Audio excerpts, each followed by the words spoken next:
CM Jagan మేమంతా సిద్ధం bus యాత్ర 20వ రోజు విజయవంతంగా కొనసాగుతోంది. ఇవాళ ఉదయం చిన్నయ్యపాలెం నుంచి ప్రారంభమైన బస్సు యాత్ర పినగడి జంక్షన్, లక్ష్మీపురం, వేపగుంట జంక్షన్, గోపాలపట్నం మీదుగా బస్సు యాత్ర సాగింది.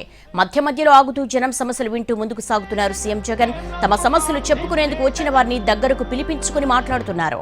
యాత్ర సాగే మార్గంలో ఘన స్వాగతం పలుకుతున్నారు పార్టీ శ్రేణులు. రోడ్డుకి ఇరువైపులా వేల సంఖ్యలో బారులు తీరారు. ఆ తర్వాత ఎన్ఏడి జంక్షన్ దగ్గరకు చేరుకుని భోజన విరామం తీసుకున్నారు. భోజన విరామం తర్వాత కాసేపట్లో ఎన్ఏడి జంక్షన్ నుంచి బస్సు యాత్ర ప్రారంభం కాబోతోంది. కంచరపాలెం, అక్కయ్యపాలెం, మద్దెలపాలెం, హనుమంతువాక మీదుగా ఎంవీవీ సిటీ ఎండాడ దగ్గర ఏర్పాటు చేసినటువంటి రాత్రి బస శిబిరానికి చేరుకుంటారు సీఎం జగన్.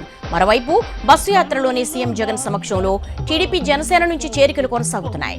అనకాపల్లి జిల్లా చిన్నయ్యపాలెం నైట్ స్టే పాయింట్ వద్ద టీడీపీ నాయకులతో పాటు పలువురు కీలక నేతలు వైసీపీలో చేరారు. సీఎం జగన్ వాళ్లకు కండువా కప్పి పార్టీలోకి ఆహ్వానించారు.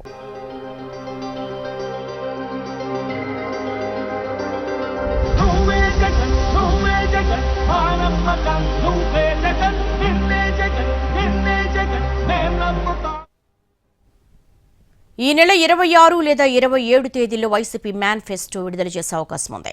ఉత్తరాంధ్ర అభివృద్ధిని దృష్టిలో ఉంచుకుని మేనిఫెస్టోను సిద్ధం చేస్తోంది వైసీపీ.